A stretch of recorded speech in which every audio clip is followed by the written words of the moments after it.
was the kind of thing that you can't unsee. October 28th, 2024. Several 911 calls were made to authorities in Palm Beach County, Florida.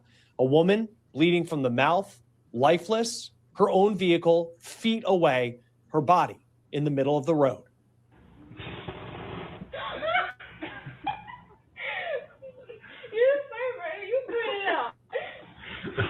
This is the woman who was found in the roadway as people who knew her want to remember her. Linda Campitelli. This is a video that's posted to her obituary of her just having fun with family. Linda grew up in Miami. She was a star student. She got an academic scholarship to the University of Miami. And for a decade, she worked as a registered nurse. She met her husband, who was a medical resident, and the two of them started a family. They had 2 children, and they moved north of Miami to Palm Beach County, and that's where they lived in the community of Wellington. In Linda's obituary, people remember her as someone who lived her life with gusto. So knowing all of that, how could someone who is loved by so many people and who spent her professional life caring for others end up dead like this? On October 18, 24, at about 10:20 p.m., the sheriff's office started receiving several 911 calls about a female in the roadway in the 6,000 block of Lyons Road in western Lake Worth Boynton area. That's going to be on Lyons Road between Lantana Road and High Paluxo. Callers called 911 and said there was an unresponsive female laying in the roadway near a white Chevy Tahoe. The vehicle that police found her body near belonged to her husband. And that's how authorities pieced together that it was Linda who had lost her life. The details of her death, I'm going to warn you, they're difficult to talk about. There was a trail of blood in the roadway. She had a major cut on her head, and the back portion of her heels were worn down and disfigured, according to law enforcement. Authorities say that Linda was dragged or moved with force. Mrs. Campitelli's injuries were consistent with blunt force trauma. She was then transported to the Palm Beach County Medical Examiner's office, where a forensic examination was done.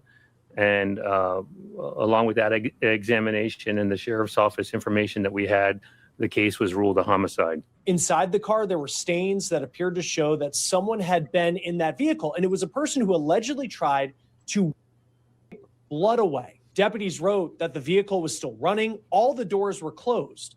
25 feet away, they found a cell phone, and that cell phone belonged to Linda. And there was a new text message from her husband on that cell phone. It came from about an hour before. Now, Linda and her husband, they lived roughly 8 miles from where her body was found. Detectives went to Linda's house, and they say when they knocked on the door, her husband answered, and it appeared he had just woken up. And he told them that Linda left the house around 7:30 or 8 o'clock, and her plan was to go to dinner with friends. Cell phone data would show that her husband's phone was at their house during the time Linda was gone, ruling her husband out as a suspect, a very solid alibi. As detectives continued their investigation, they spoke to some close friends of Linda, and they mentioned that she might have been romantically involved with someone else, a former coworker named Rene Perez.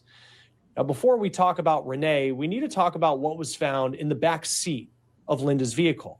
Now, this was a Chevy Tahoe, so the back space was big enough for 2 people, according to deputies. And in that space, with the seats put down, there was an UltraSorb medical sheet. But then beyond that, when they looked at Linda's phone, they noticed something else was there. It was no longer there when deputies arrived. There was an image on Linda's phone that showed a blanket or a tablecloth that was laid down on that medical sheet, and that blanket reportedly said, quote, "Happy birthday. Hope your birthday is out of this world." But as deputies looked at this space where they had just found Linda's body, that sheet was now gone. So the evidence suggests that Mr. Perez and Ms. Campitelli knew each other for an extended period of time. They used to work together previously.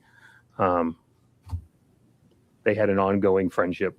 Detectives did an extraction of Linda's iPhone, and they say it showed that she was romantically involved with Rene Perez. This is according to the roughly 25-page affidavit that we have here at Law and Crime. Now, the two communicated, Linda and Rene, often through WhatsApp, the messenger that has end-to-end encryption, which can allow people to communicate in a way that can be kept hush-hush if needed. Now, when deputies found the messages between Linda and Rene, they showed that they planned to meet up the night that Linda was killed around the time that she said said she was going to dinner with friends. So here's what some of the messages said the day before when authorities say Linda and Rene were making these plans. Linda messages Rene on WhatsApp, quote, "I love you. I feel kind of weird. I don't know."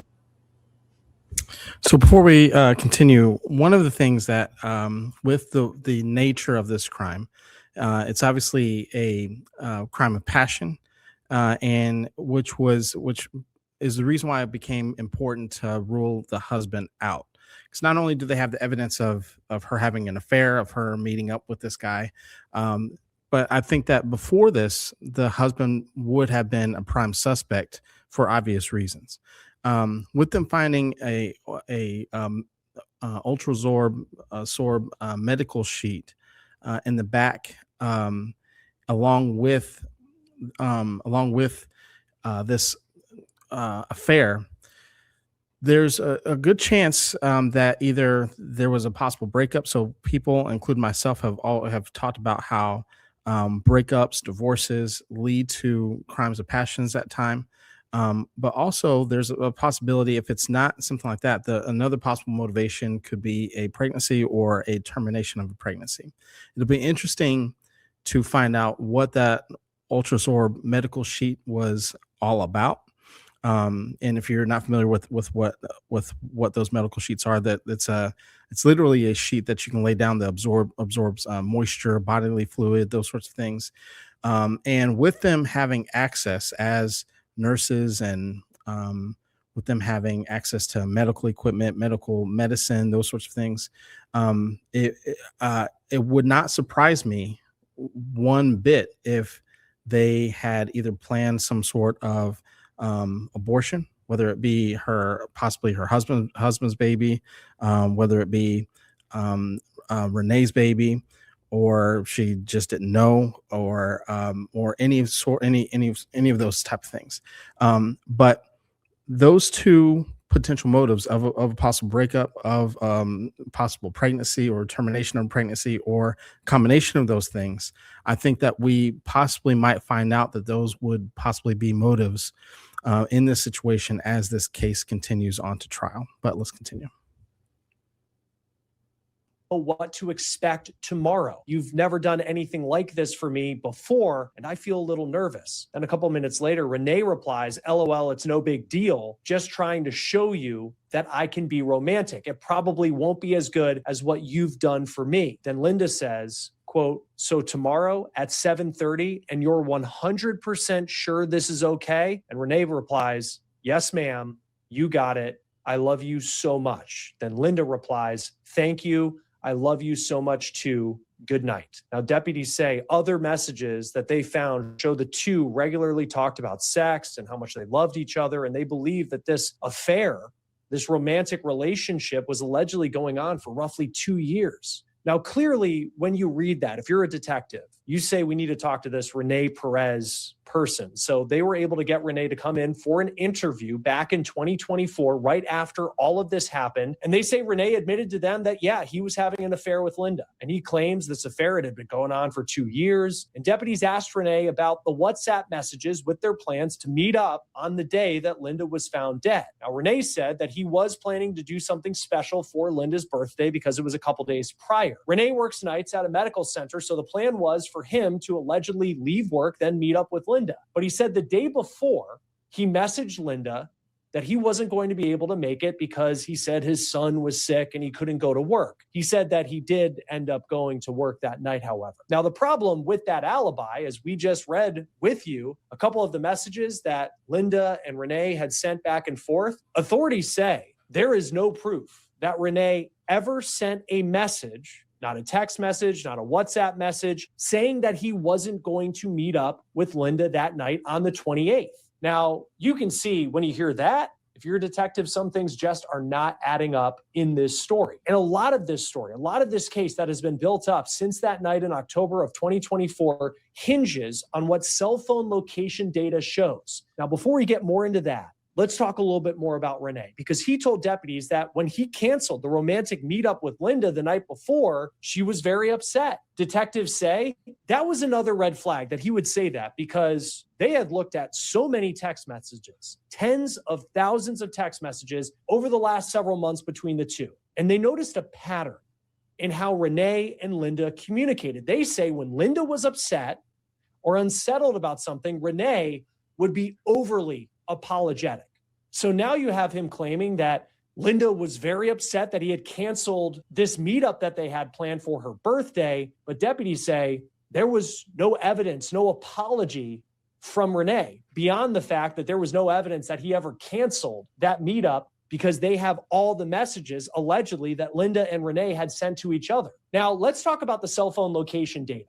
Rene told deputies that he shares his location on his primary phone with his wife. So when he would meet up with Linda, he would leave his primary phone behind so it wouldn't show where he was going. He says he had a secondary phone that his work would be able to reach him at. So if he was away and they needed him to come back to the medical center, they'd be able to get in touch with him. Now, on the night that he said he was at work the entire time, detectives say they have surveillance video showing Rene leaving work around 6:24 in the evening. His primary phone that tells his wife where he is, that was left behind, according to deputies. So we now have another motive, right? So you heard me mention before, potential pregnancy or termination of pregnancy, the potential of one of them trying, in particular, Linda, wanting to end the relationship. But the third possible motive, if you look at how much work Rene has put in to cover this up. Now, we know one thing from everything that we know. We know that Linda was more open with this relationship than Rene is or was. So Linda, at the very least, told her friends and possible some of her close family members. So she was openly talking about and sharing with, and who knows if she was planning on eventually leaving her husband. And with that being said, the potential of her either pressuring Rene or threatening to tell Rene's wife is another possible motive.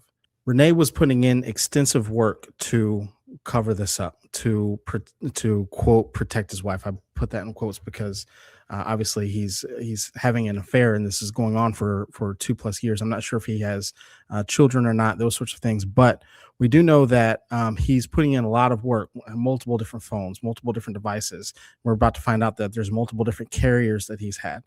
This wasn't all leading up because of the murder. A lot of this was specifically because of him trying to cover an affair. So if there was a threat of or pressure from Linda to tell his wife, for him to leave his wife, saying that they were going to run away together, anything like that, that is also something that could lead to something like this as well. Or maybe she actually did, or showed him that she sent messages or DMs to the wife to put pressure on him to leave. Those are all circumstances that could lead to this level of crime. Not only a crime of passion, but a crime that wasn't planned. That seems like it was just kind of a snap judgment out of the blue. Don't forget the person left the car on. All 4 doors were shut. Tried to wipe up blood, but obviously there's a body literally in the middle of the street. So this wasn't something that was really thought through. It was something that was sporadic, spontaneous, and the spur of the moment. But let's continue. Hours later, at 11:52, Rene returned to work. Deputies say on surveillance, he goes over to a garbage can when he gets back, allegedly, and it appears he discards something. It's still unclear what he might have discarded in the garbage, according to law enforcement. Now, deputies also noticed that when Rene returned to work, they say he was wearing one type of shoe. Then, when he goes into work and comes back out a little after midnight to head home, he was wearing a different pair of shoes. And to this day, deputies say they do not know where that first pair went. Days after his police interview, detectives searched Rene's home, and that's when there was another interesting development in this case, because Rene had a new phone, same number, but a different device. Now, Rene said that he lost his old phone and he had to go get a new one at the store. Deputies in this case, before we go on, I do need to point out, it seems that they have a lot of receipts on Rene, and not just the figurative kind. Literally, they have receipts because they say they got surveillance video from the AT&T store and they found Rene leaving with the old device in one hand and his new phone in the other. That new phone had a lot of information transferred over from the old phone, but deputies say allegedly all the messages that Rene and Linda had sent back and forth, those were with the old phone. Allegedly meaning that Rene either deleted them or he purposely didn't transfer that information over. Law enforcement in the court records that we have say that Rene's story about the phone, allegedly, that was a lie. Now, Rene's story, as you can tell, it is sketchy, to say the least. And you can see that authorities really took their time in this investigation, even with all the alleged holes in where Rene said he was the night that Linda died and all the information related to his cell phone. During the course of that investigation that culminated yesterday, they conducted comprehensive video canvases, interviewed countless witnesses, collected numerous pieces of forensic evidence throughout the investigation, authored more than 50 search warrants in reference to this case, and analyzed hundreds and hundreds of hours of cell phone data and did analytical work on all the cell phones that are involved. What if instead of designing thumbnails, you could just paste your YouTube link into our AI and it would create scroll-stopping thumbnails for you? So remember, Linda died in October of 2024. And for more than a year, law enforcement continued to hammer out this case. But then you have January 2026, and that's when it appears a major piece of evidence came in that took this case to the next level. Because in January, an analysis came back for a phone number ending in 2154. And that phone, according to law enforcement, was a burner phone, allegedly from Cricket Wireless. And deputies say they were able to link that burner phone to Rene. And they also point out that Rene, he said he had two phones, the primary and the secondary phone, but he never said he had a burner phone. Deputies found the burner had a fake name. Detectives linked the phone to Rene because he allegedly used it when he was at work. And on the day that Linda died, they say that they linked the burner's number to his car's location data. Then, between 7:30 p.m. and 11 p.m. on October 28th, deputies say that Rene's burner phone and Linda's phone were active on the AT&T wireless network, showing them in close proximity to each other, allegedly putting Rene at the scene with Linda. The cell phone analytical work. So with technology, our investigations have changed drastically over the last 11 years. I've been part of this group. And the cell phone analytical work takes a lot of time. And there was one specific key piece of evidence that just had not been identified until recently through that analytical work.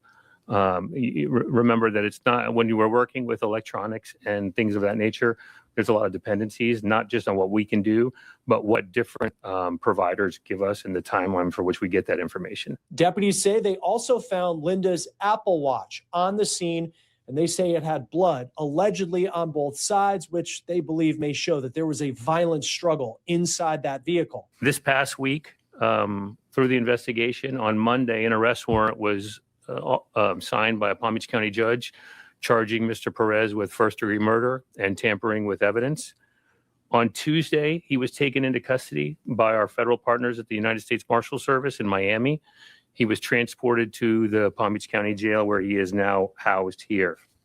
Rene Perez was arrested by the U.S. Marshals in Miami, who brought him back to Palm Beach County, Florida. He's been charged with first-degree murder and tampering with evidence. Here he is making his first court appearance in Palm Beach County. This is video per WFLX TV. Deputies say he has not made a statement since his arrest, and the motive for his alleged crime is not clear.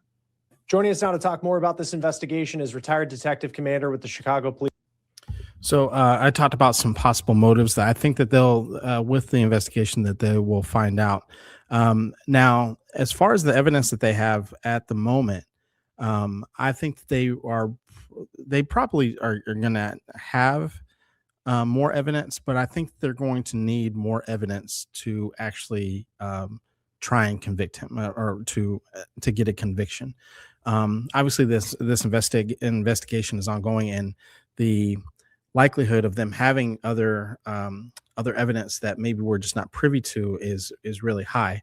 But the cell phone data, even though it's important, and even though it puts him in proximity to Linda, obviously there's a lot of messages that are going back and forth and that sort of thing. I don't think it's enough to, especially when if he has a good defense. And one of the defenses is actually just him falling on the sword, saying that they had an affair. So of course he's going to be around her, and he's going to text her and be in proximity to her, especially around her birthday. I think they're going to need a lot more evidence than just these cell phone records and that sort of thing. Now, obviously, it makes the circumstances high that he did something, and I think that anyone with common sense understands that it's highly likely that it's him. That is him.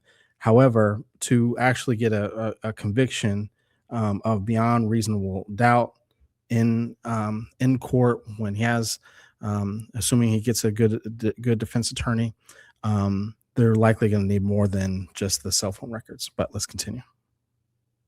Police Department, Will Svilar, always great to have you here on Law and Crime. It seems like Rene Perez was the suspect from the very beginning in this, just based off the story he was telling. He was allegedly in this romantic relationship with the victim, but then there were just holes in the story from the very beginning. Why do you think it took so long to make this arrest, not until 2026? So they had to build their case against this guy. I mean, there were hours and hours of phone records that they had to get. First of all, you have to get them.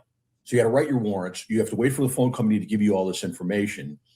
And then you have to piece it all together. And it could be, depending on how much communication there was. And it's not just the communication between the two. It's also tracking locations.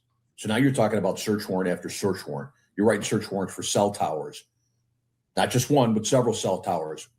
The direction the person's moving. It's forensically, it's a nightmare to go through all this stuff. And it's very time consuming without direct physical evidence or a statement or a damning video right on the spot. It takes a long time sometimes to go through all that evidence.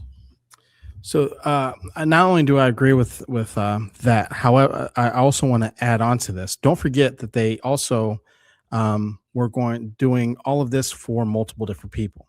So they also had to go through a process of elimination, not only to be able to find that it's Rene, but also to exclude people like her husband and anyone else or friends and family members that she might be talking to as well. So so there's also a process of elimination process that goes through this, and not just zeroing in on the person that they're going for. I mean, the probable cause document was, I think, 25 pages, that's a long one, compared to what we typically see. And it did seem really complex. They're talking about all the cell towers, and then it seems like this burner phone allegedly was what came back and showed that, like, maybe he left the primary phone behind at his workplace, but that burner phone was with Linda's phone and went in the direction where they were that night. How strong is it, though? Because a defense attorney could say, like, okay, yeah, maybe you linked this phone to him, but, like, you can't prove that he was holding the phone. Like, how does that work with building your case, where clearly you might, as a detective, be like, we think that this guy did it, but a detective or a defense attorney may argue, well, like, the phone is moving, you can't prove that he's there, though. You can prove it with video. So there had to be some surveillance video along the lines of where the phone was moving or showing his phone moving. Here's how you do it. His phone and her phone are together. They're moving in a direction. It ends up where the girl is found. Now you see his phone moving back in a direction. Now you pick up the video of him getting out of another car or however he gets back there. The time lines up. It all has to line up. The video lines up with the motion or with the movement of the phone. You're absolutely right. I've had more than one case where they said, well, his phone was there, but you can't prove he was there. So you prove it other ways. And that's with this video surveillance. There's video everywhere. There's a parking lot of where he was, where the hospital was. There's on the road between where they were and where the hospital was. So that's why it's a 26-page affidavit. There's a lot of evidence in there. And you need that with circumstantial cases. Well, how much of this case at this point is circumstantial? Because it didn't sound like they had a lot of forensic evidence from the scene. I mean, we know that she had some very, very brutal injuries when she was found. That appears to show that maybe she was dragged or, some sort of, The part about the heels is very difficult to read, but we don't hear a lot about what ties him to that Chevy Tahoe beyond the fact they were in a relationship of some kind. Unless there's video that shows him getting out of it at some point or getting in it at some point. But the injuries, I don't know that there's much physical evidence at all. Like you said, I know that they said that he was wearing different shoes. They believe he might have dumped some shoes. They saw him go into a dumpster on video. But, you're talking about a year and a half later. I doubt that they have those shoes because all they said is he was wearing different shoes, suggesting he probably dumped those shoes. Her injuries, there's blood spatter in the car. She's bleeding profusely in the car. One of two things happen. He either tries to throw her out of the car while the car is moving and she becomes dragged, or she tries to escape the car and gets dragged along the side and then finally behind the car. I mean, it's the dragging injuries are pretty significant, but they're saying it's blunt force trauma, which means she didn't get hit by the car. She was beat and then she was dragged. And that's just, it's so difficult when you think of this woman and having to go through that. It's just, it's the horrific part of these cases beyond just the loss of life. His interview, it seems like, going back to that, and I know how like PBSO, the Palm Beach County Sheriff's Office, how they made this look is like from the beginning, he said he was going to be there. He had all these messages with her, but then he's like, oh, I canceled the meetup. And there was no proof that he ever canceled the meetup with her. And it just seems like from the beginning that anybody watching this would be like, this is the guy who could allegedly be responsible for this. Do you think he knew he was a suspect like this entire time, like a year and a half later, like that it was a surprise that the U.S. Marshals showed up to arrest him? No, I think he probably figured something was coming along those lines. I mean, he lied day one.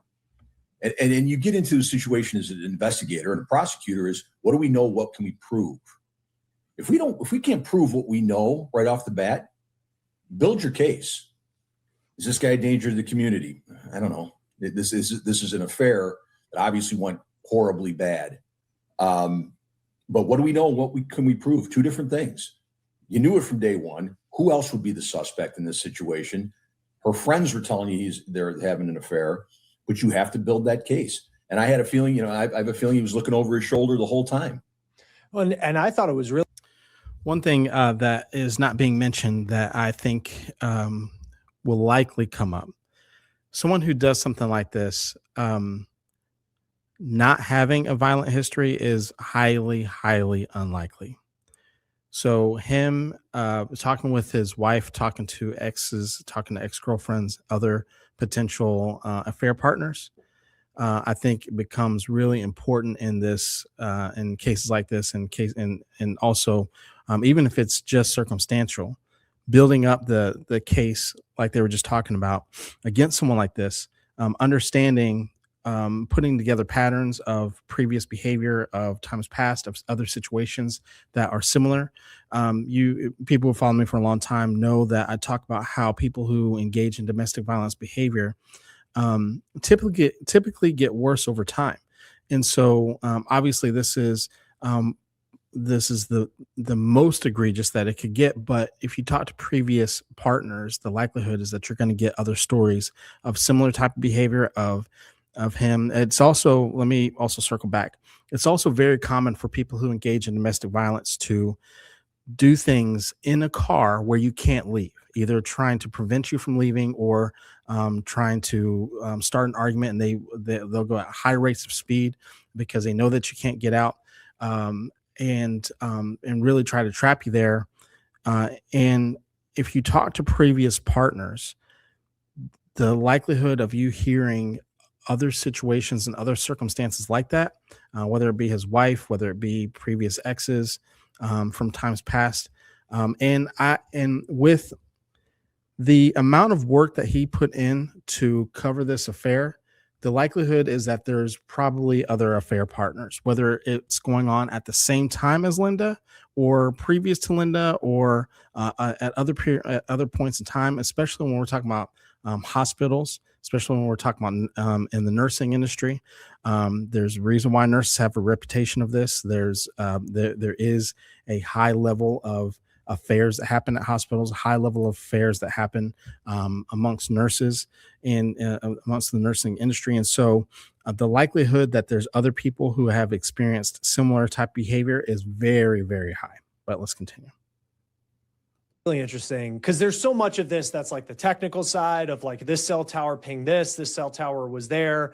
But just looking through the messages, apparently it was the type of relationship, and we all know what, probably know couples that are like this, where she gets upset and then he's overly apologizing. And then he's telling the story of like, well, I canceled and she was really mad, but there's no evidence of an apology whatsoever. Like in your experience, like going through, like how much of a conversation do you have with the other investigators of like, this is how we think the dynamic of this relationship was like? Well, you have to use all of the evidence you have. And again, this is going to be the conversations, and maybe conversations with her friends, which she's talking to her friends about. I mean, her friends knew about the affair, so she's probably also sharing some details of it as far as the volatility of the relationship, if there is any, or something along those lines. But yeah, you sit around a table and you discuss everything, but you have to be careful. Like everybody comes up with a theory of a crime. Okay. When you're working on a crime, you come up with a theory. What you can't do is have yourself so laser focused on your theory, you don't let other stuff in. That's why it's good to have conversations with other people, because, a lot of times if you get in a situation like that, you have to really guard against, this is my theory. This is the only acceptable thing that happened. I have to prove my theory. So along those same lines of proving a theory, I mentioned interviewing Renee's wife and Renee's exes. I also think it's important to interview Linda's current husband and previous exes and potential other affair partners. The reason why I say this is that, especially in a culture like Miami, it would not surprise me, not one single bit, if her husband knew. If her husband knew about the affair, if her husband knew like how potentially volatile Renee is or was. Certain cultures, I'm not sure what type of background they have, but certain cultures are a little bit more open with open relationships and with having other partners and polyamorous and those sorts of things. So, and especially if there's looks like there's children involved, who knows if Linda's husband was also had affairs and flings and those sorts of things. So they may have been more open on their end, whereas on Renee's end, it may have been that he wanted to keep this away from his wife because they weren't as open. And I bring that up because, again, Linda was more open with her friends, and that also could potentially include her husband. Even if her husband didn't necessarily know or agree with the affair, he may have recognized bruises. He may have recognized certain times where she was trying to hide scars, bruising, things that may have spoken to potential domestic violence situations as well. Doesn't work that way. You got a lot of defense attorneys that, and I don't know how effective this argument is, but it seems like a pretty canned, regular argument of like, well, they were only zoned in on one person the entire time and they didn't look at any of the other suspects. And clearly, if someone's having an affair and then this person is lying to you as an investigator, like, you're probably thinking that we need to look into this person more.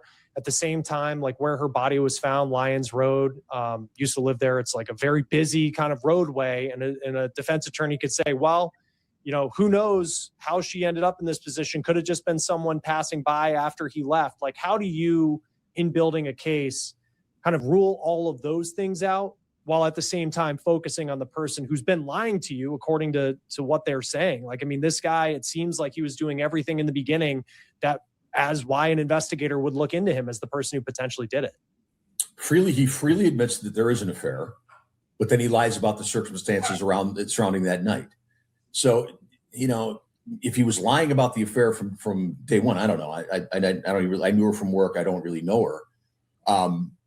Then maybe you're not directly laser focused on him. But when he starts lying, admitting to the affair, but lying about his whereabouts and lying about his movement, that's where the 26-page affidavit comes in, because you're right. You have to overcome some things that the defense is going to bring up. And again, they always come up with, well, you only looked at this person.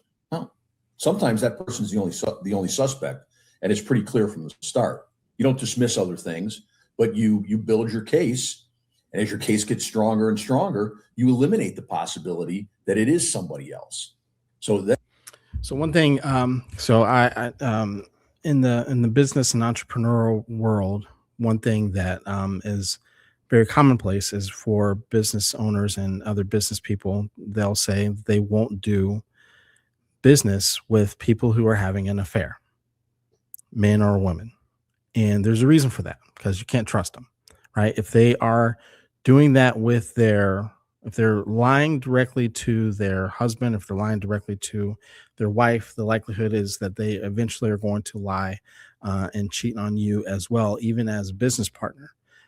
And to me, the same theory goes here, right? If he's going to lie to the person who's supposed to be the most important in his life, why wouldn't he lie to police and authorities and investigators about his whereabouts, even if it's in a way to— one of the things about people who are liars, and I don't know much about outside of this case and outside of the situation. I don't know if he is highly manipulative and those sorts of things, but if he is, some people lie just to lie. Some people lie to see if they can get over on police. Some people lie to will also lie to police to continuously try to conceal the affair to their partner, right? Even in something that is as egregious as this. So it sounds like this person, like his lies are starting to catch up to him, but there's a lot of people who believe that once you catch someone in a lie, that they're going to start becoming open and honest about some things. And in a lot of situations, some people just won't. They just continuously lie. It's just a part of who they are and a part of their DNA, so to speak. that's all part of that 26-page affidavit where they say it's him because of this, this, and this. It's a figure of speech when people say, they have the receipts, but PBSO literally has the receipts, especially this guy's trip to the AT&T store, where it was just, to read this with how they blasted through some of these lies that he was allegedly saying of like, oh, I lost my phone. But there's a surveillance video of you at the AT&T store with the phone in your hand when you walk away. Like when you read through these 25 pages, and I'm sure in your career investigating murders, like you have been lied to in interviews a lot. Like how effective of a liar did it seem like allegedly Rene Perez was in trying to cover this up? Not very. He didn't cover his tracks very well. And listen, this is modern day investigations now. All this forensic stuff, all these cameras, cell phone records. Cell phone records were big when I was doing murders. The towers were big when I was doing murders. But now with the surveillance cameras everywhere, this is the future of investigations. And it's harder and harder to try to tell a lie about your whereabouts when you're on video all the time, or you're moving with a device you never put down. When you look at in her cause of death, this blunt force trauma, and it seems like they've been able from the technical side to say that he was there. I guess when it comes to presenting a case to a jury, like how, if you don't have the forensics that he physically like punched her or whatever it may be, like how much of that do you need compared to just putting the person there and then clearly something happened to this woman and he was the only other person there? Like, can you get a conviction just on that? You can. Well, no, not just on that. It's that and other things too. Like, that there's evidence inside that car. There's blood spatter in the car to indicate that there was some sort of violence happening in the car. There was striking, cast off, or whatever, spatter. There was blood in the car that suggested violence happened in the car, which takes away from a defense possibility that she just simply was struck by her own car and dragged, because there's evidence that there was a beating that happened inside the car. How strong of a case would you say this is? Like at this point, if it just the 25 pages, which is a lot, how strong of a case, if you're from the prosecutor's side, would they feel like going into this? 1.5-year investigation, 26-page affidavit, hours and hours of communication between the two, tracking of cell phone records. I think the puzzle is pretty complete. And I know we were talking before we were recording a bit about it's her car and it's her husband's car. And then there's this like happy birthday blanket that was put down, but he's the one who is trying to, which like, maybe that's just more like I wasn't reading it correctly. And it's like, it's unclear, but it just seems like it's still unclear like how he was able to get this birthday blanket down, but it was a surprise for her, and it was her vehicle which he got in because he left in his car from. What did you just make of that part of it? That's the strange part about it is she's not going to decorate her husband's car on her way to the affair. Now, where's the downtime? Where did that happen? Does it happen after the fact? Does he lay all these blankets down and put this up after she's already gone? Does he stage it? You have to determine, and they probably know this, when that happened. Because like we said, it's not his car, it's her car, it's her husband's car. She's not going to decorate her husband's car for her own birthday. So that may possibly have been done after. Yeah, it'll be interesting. So there's a couple things that this could be done after, like they were just mentioning, as a possible way to make it seem like nothing was going on.